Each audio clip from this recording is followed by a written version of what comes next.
This is Southern Cross News with Rachel Williams. Good evening, thanks for joining us. Tasmania's economy is continuing to improve.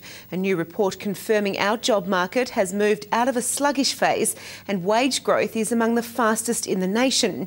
Now, social service groups say we need to ensure all Tasmanians reap the benefits. The Treasurer back from his Easter break and only too happy to talk up the state's latest economic results. Another economic report, another good set of numbers for the state. Tasmania's going gangbusters. The release of the Deloitte Access Economic Report comes a week after the state's unemployment rate dipped below the national average. Deloitte's report indicates that in all of the right areas, Tasmania is going in the right direction. It reveals the state's job market is improving. Wage growth is among the fastest in the country and house prices are lifting, boosting wealth and making residents happier shoppers.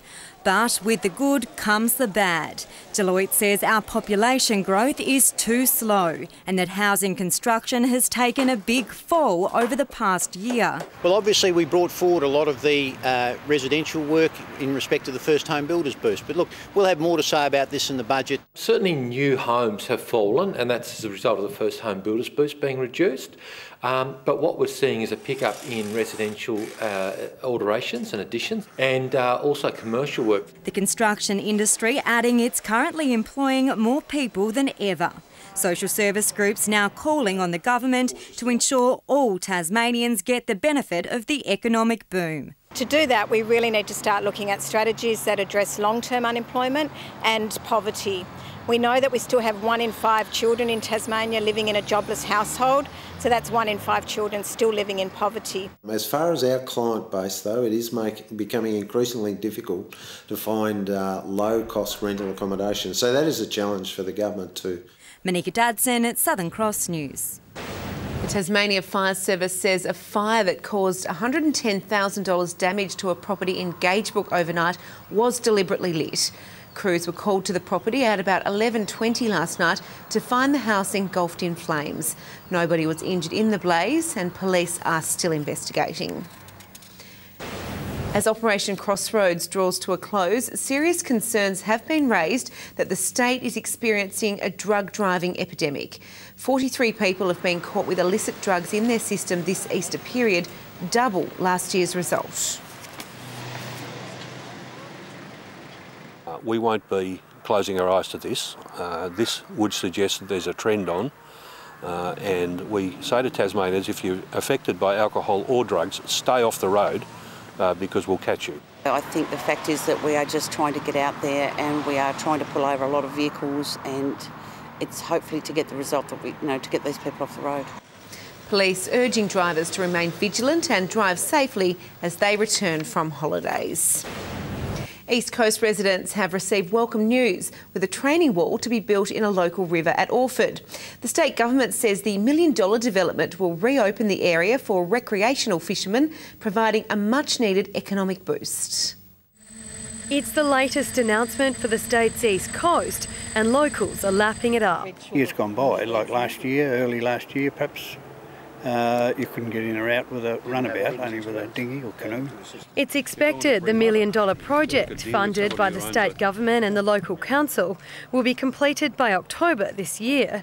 The permanent opening will be built using sandbags, allowing boats to easily travel through the narrow passage, currently restricted during low tides.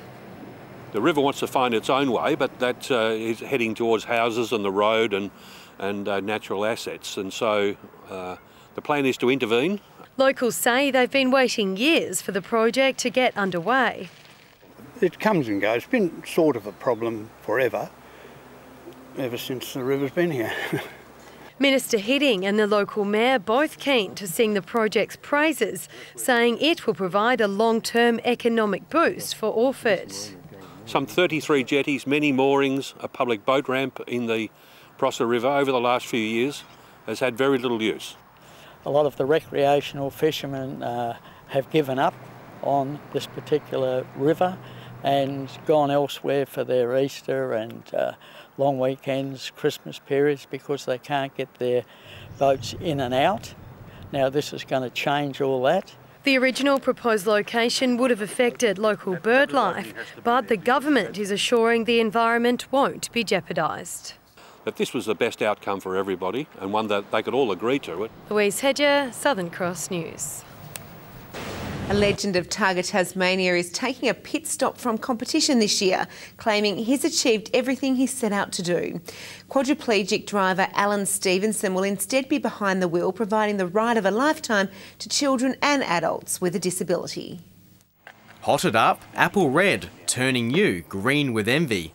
And a select few will get to ride inside this awesome auto on Sunday. Racing wheels, racing suspension, automatic so that I can drive it. The rare Mustang will be one of 40 cars cruising the streets for the Targa Tasmania curtain raiser.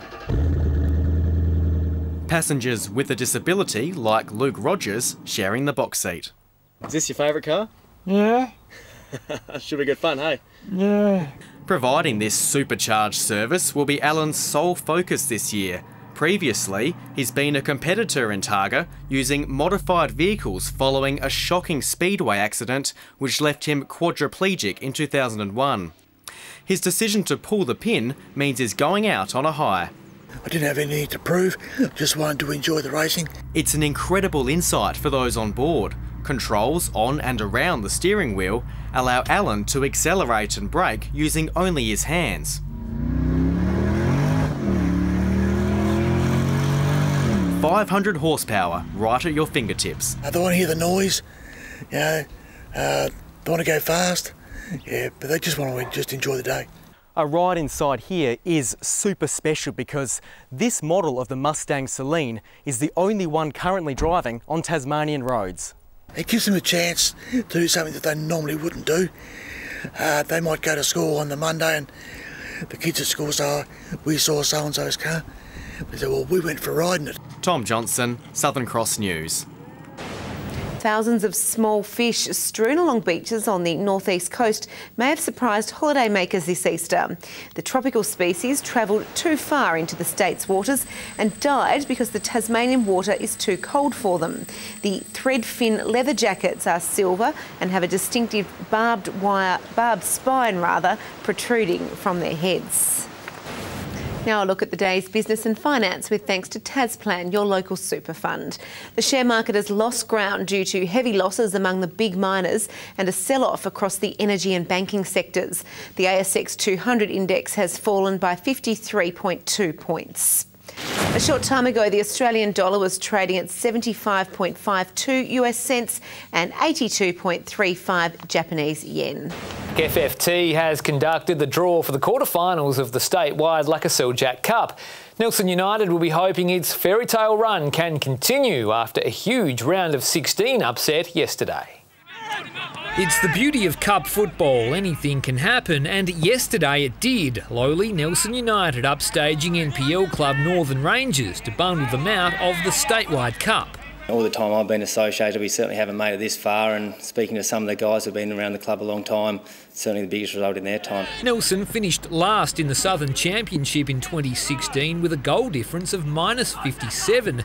They were never supposed to win, but an 85th minute Colin Jackson goal made it so. It was up to us to go out and show what we could do and guts it out for 90 minutes and, you know, yeah, that's the magic of cup football. Today, FFT conducting the draw for the quarterfinals, Nelson drawing heavyweight Olympia, while Devonport will travel south again to play Glenorchy Knights, South Hobart meet Launceston City, and Zebras will take on Clarence. Mike Palmer says the gap between the haves and have-nots is closing. And some of the championship clubs are just equally as well resourced and coached and have got good players, and there's no reason why they can't compete.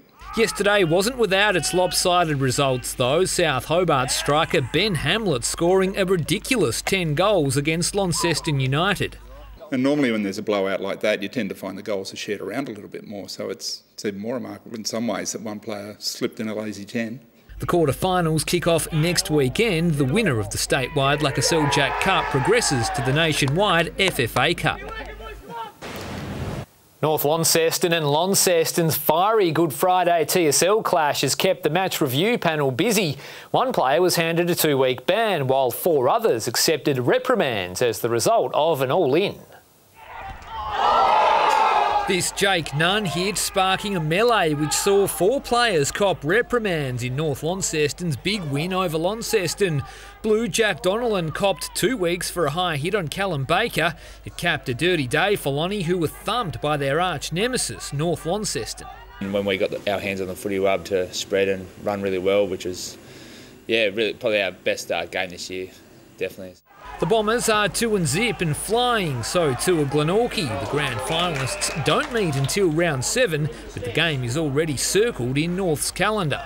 Obviously, it's going to be a big build-up externally, so we'll just keep things in check inside, I guess. The MRP was kept busy after the weekend of games. The case against Trent Standen, thrown out though, cleared of any wrongdoing for a hit on Lauderdale's Hayden Smith. Tigers are 2-1 to start the year, their equal best start to a season. Defender Mitch Carter a big factor in the hot start. He's been a revelation since making the move from WA. I guess I've freed up a few guys to sort of make them run through the midfield more, and I'm able to sort of slot into a back six. And I guess I've been able to play that role nicely. A mate of Marcus Davies, the pair both spent time at Carlton before being reunited at the Twin Ovals, and the team's form has Carter backing coach Aaron Vince to take the reins beyond this season. I think Aaron's doing a great job, and if things keep going the way they're going, then I don't see why not he can't be put on a permanent basis. Tigers' mettle will be tested when they meet Glenorchy at KG5 this week. Good evening. A mostly fine day across the state today with some light shower activity in the southwest. Hobart reached a top of 24 degrees, which was the state's high. It was 21 in Launceston, 20 in Burnie and 18 in Devonport. 23 at Friendly Beaches. St Helens and Bushy Park both reached 22. It was 20 at Wynyard, Strawn and the Bass Strait Islands, 19 at Low Head and a top of 17 degrees at Lyowini. The satellite picture shows a narrow frontal cloud band clipping southern parts of Tasmania, patchy middle to upper level cloud over the mainland and the Bight, and some low level clouds streaming into Western Australia and along the east coast of the mainland. On the close-up, cloud over the south of the state. Tomorrow, a high centre will persist to the northeast of Tasmania, while a cold front crosses waters south of the Bight, and troughs sit over western and central parts of the mainland. To the waters now, variable winds tending east to northeasterly throughout the day, increasing to 10 to 20 knots about the north and east. Swells up to 5 metres in the west and south. Sunny in Hobart tomorrow, looking at a top of 23 degrees, the same for Geeveston and Bothwell.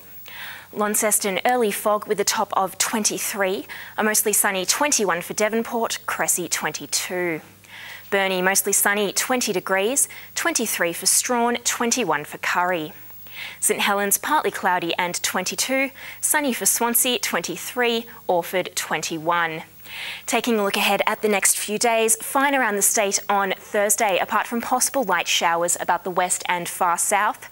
Friday, fine and partly cloudy with northerly winds, and possible showers about the northwest and south on Saturday, fine elsewhere.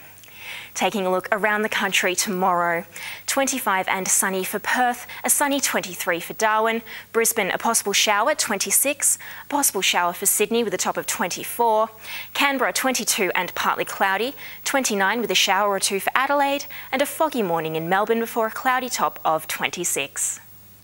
Now let's take a look at the current conditions around the state. In Hobart, it is 16 degrees and partly cloudy.